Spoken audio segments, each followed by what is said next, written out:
क्योंकि हम तो जीरो है ना इसमें। हाँ नहीं, और कर लोगे ऐसा नहीं है, क्योंकि वो आपकी भी आत्मा है ना, मैं आपसे अलग थोड़ी ना हूँ, या मैं इनसे अलग थोड़ी ना हूँ। मैं जिस मैं की बात कर रहा हूँ वो सबका स्वभाव है, एक है वो, उसी को कोई परमात्मा बोलता है।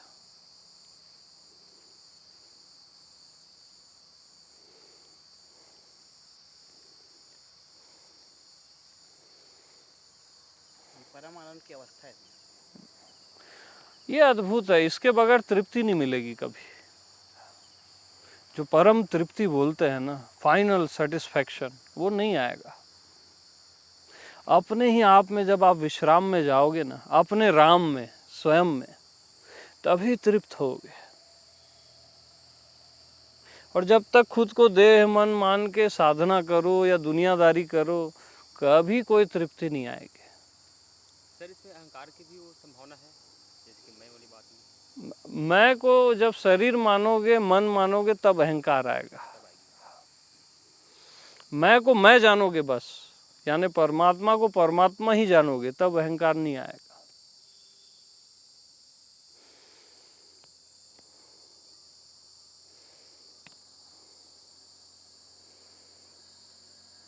तो मैं जो है ना वो एकाकार रहता है पूरे चराचर से, ज्ञात अज्ञात सबसे। जो असली मैं, हाँ जी, सबसे एकाकार है, किसी से भिन्न होता ही नहीं।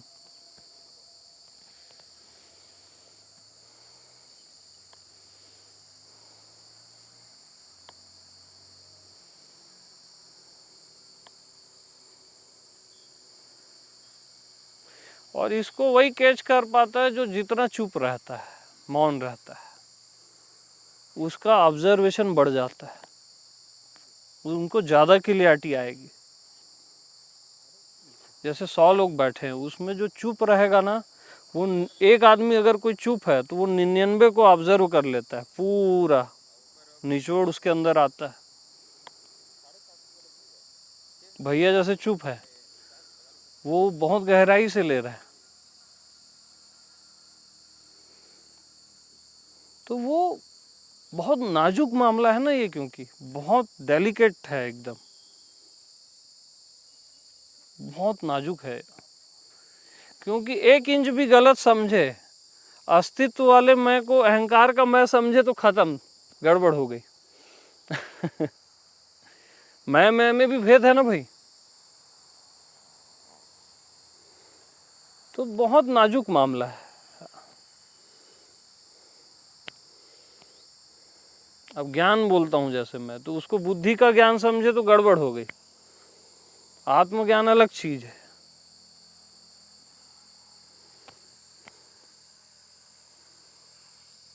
तो बहुत नाजुक है, तो वो सुनते सुनते ना क्लैरिटी आ जाती है, लेकिन आता जरूर है।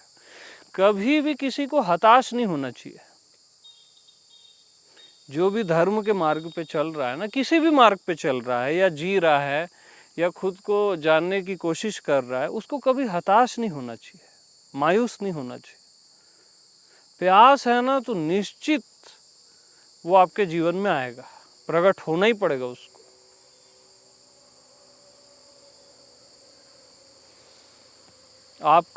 आपकी प्यास ही प्रमाण है कि वो है, जिसको आप वो बोलते हो, जिसको मैं बोल रहा हूँ। जी जी जी, है ना, यही फर्क है। बात एक ही है। हाँ। मैं से इसलिए टैली कराता हूँ कि मैं से बहुत फास्ट हो जाता है, वो से बहुत समय लगता है, तू से भी बहुत समय लगता है। मैं से इसलिए फास्ट हो जाता है कि वो आप ही हो, कहीं ना आना है ना जाना है, ना कहीं पहुंचना है। ये पहुंचना नहीं है भैया, लेकिन खत्म हो जाना है। व्यक्तित्व खत्म होता है। हाँ हाँ, व्यक्तित्व तो मिट जाएगा, लेकिन आपका जो एक्चुअल होना है वो खत्म नहीं होता। आपका जो व्यक्तित्व है ना, जैसे मेरा व्यक्तित्व का अमित नाम है, ये नाम रूप जो भी है, ये मिट जाएगा, ये तो अनित्य है ना। लेकिन एक्चुअल जो आपका मैं है वो कभी नहीं मिटता। या मिल जाना, जैसे ऐसा है, ये ऐसा आ गया, मिल गया, ये उसमें समा जाता है, मेल्ट हो जाता है, मिट जाता है। हाँ। व्यक्तित्व पूरा मिट जाएगा। आपका अहंकार पूरा मिट जाएगा और आपका होना ऐसे उपस्थिति रहेगी बस पूरे अस्तित्व में। यानी एक शरीर में आप जी रहे हो तो कितना आनंद आता है, और जब आप ये पूरा आकाश आपका शरीर हो जाएगा तो परम आनंद सोच नहीं सकते आप। जितने भी चर अचर में प्राणी हैं, जीव हैं, गुरु हैं, देवी देवता है, सब आपका शरीर हो जाएगा तो वो होता है आत्मबोध। सब कुछ मैं ही हूं जब आता है ना, तब असली बोध होता है। तू भी मैं ही हूं, वो भी मैं ही हूं, सब समा जाता है मैं में, सब मैं ही हो जाता हूं। फिर तो कुछ बचा ही नहीं भैया। बचा ही नहीं। वो तो ऐसा हो गया कि मतलब ऐसी परम प्रेम आनंद की अवस्था है। यस, तब असली प्रेम और आनंद। फिर तो किसी से ईर्ष्या ना द्वेष ना कुछ, दूसरा है ही नहीं तो कैसे ईर्ष्या करोगे। तो वो तो परम अवस्था है। हाँ, अदरनेस ही चली जाती है ना भैया, अदरनेस खत्म, अदरनेस खत्म। चाहे वो तो दूसरेपन का भाव ही तो बंधन है। और दूसरेपन का भाव कैसे आता है? खुद को अपन शरीर समझते हैं तो ये फिर ये शरीर अलग दिखा, वो अलग दिखा, फिर ये 5 तत्वों से बना है तो ये 5 तत्व अलग दिखे। फिर तो आप भी मैं ही हूँ भैया। यस, अब सही जा रहे हो आप, अब गड्डी सही जा रही है आपकी। तो आप अलग हुए ही नहीं। होता ही नहीं कभी अलग। असली सत्य किसी से अलग नहीं होता जी, सब में एक समान रहता है वो। हाँ, तो ये तो पूरा रास्ता बदल देगा भैया। ये तो बहुत अरे जैसे प्रभु व्यापक सर्वत्र समाना, महादेव बोलते हैं रामायण में, प्रभु व्यापक है और सर्वत्र समाना, सब में एक समान है, सब में एक समान है, कहीं कम ज्यादा नहीं है। प्रेम ते प्रगट होई मैं जाना, प्रेम से प्रकट हो जाते हैं मैं जानता हूं बोले।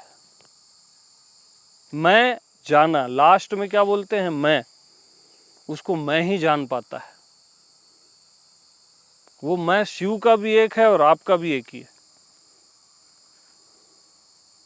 कहीं भेद है ही नहीं, वहां एक समान है। वही बोल रहा हूं ना, जो परमात्मा पूरे ब्रह्मांड में उतना ही आप में है, उतना ही कंकड़ पत्थर में है। तो फिर तो क्या निंदा, क्या क्या चीज भैया, ये तो पूरा जीरो कर दिया। हाँ, सब मिट जाता है ना, क्योंकि ये सब माना हुआ है ना भैया, आपने मान लिया ना ये सब। जी बिल्कुल मान लिया। माने करके ये ऐसा लगने लग गया, खुद को शरीर मन माने, मन मानते तो अच्छा बुरा दिखता है, तो जानने की जरूरत ही नहीं भैया।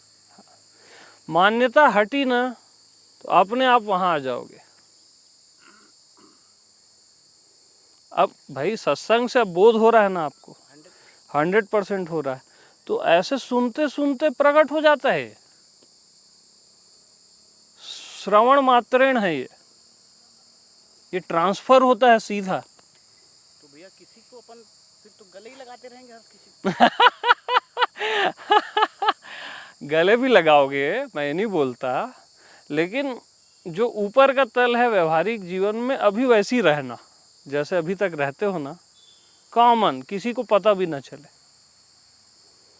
अंदर से पूरा चेंज हो जाएगा। फिर जो करोगे ना वो पूजा हो जाएगा। उठू बैठू सो परिक्रमा बोलते हैं ना कबीर, चलूं फिरूं सो सेवा, आपके जीवन में होगा वो। कबीर के जीवन में हुआ ये अच्छी बात है, आपके जीवन में होना चाहिए ना, तब तो बात है ना भाई। हमको ही नहीं हुआ तो फिर किसी को हुआ ना हुआ मतलब क्या है? किसी गुरु को भी हो गया, चलो अच्छी बात है, हमको ही नहीं हुआ तो क्या मतलब है? तो ज्ञान से कोई मतलब ही नहीं भैया। ये अलग ही रेंज है जो बता रहे हैं ना हम, वो एकदम अलग है और साफ साफ है, एकदम क्लियर है ये।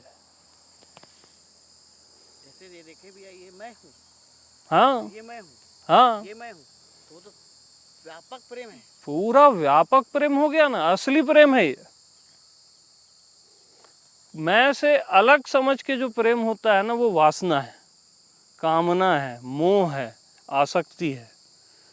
और जब आप सबको अपना आप जानते हो कि ये पूरा विश्व मैं ही हूं, तब असली प्रेम प्रकट होता है, ओरिजिनल।